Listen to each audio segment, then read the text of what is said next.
નમસ્કાર દર્શક મિત્રો, શિનોર સમાચારમાં આપનું સ્વાગત છે। હું છું મેઘા અગ્રવાલ અને જોઈએ આજના સમાચાર।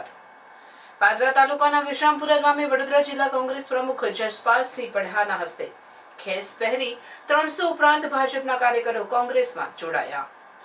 પાદરા ભાજપમાં ભડકો થયો છે, જેમાં પાદરા તાલુકાના વિશ્રામપુરા ગામે પૂર્વ તાલુકા પંચાયત કારોબારી ચેરમેન દિલીપસિંહ પઢાર, પૂર્વ સરપંચ રાજુભાઈ પરમાર સહિત 300 ઉપરાંત ભાજપના કાર્યકરો ભાજપ છોડી કોંગ્રેસમાં જોડાયા હતા, જેઓને વડોદરા જિલ્લા કોંગ્રેસ પ્રમુખ અને ધારાસભ્ય જસપાલસિંહ પઢાર, જિલ્લા પંચાયત સદસ્ય અર્જુનસિંહ પઢાર, પૂર્વ તાલુકા પંચાયત પ્રમુખ ગિરિવતસિંહ રાજે ખેસ પહેરાવી કોંગ્રેસમાં પ્રવેશ અપાવી પાર્ટીમાં સ્વાગત કર્યું હતું।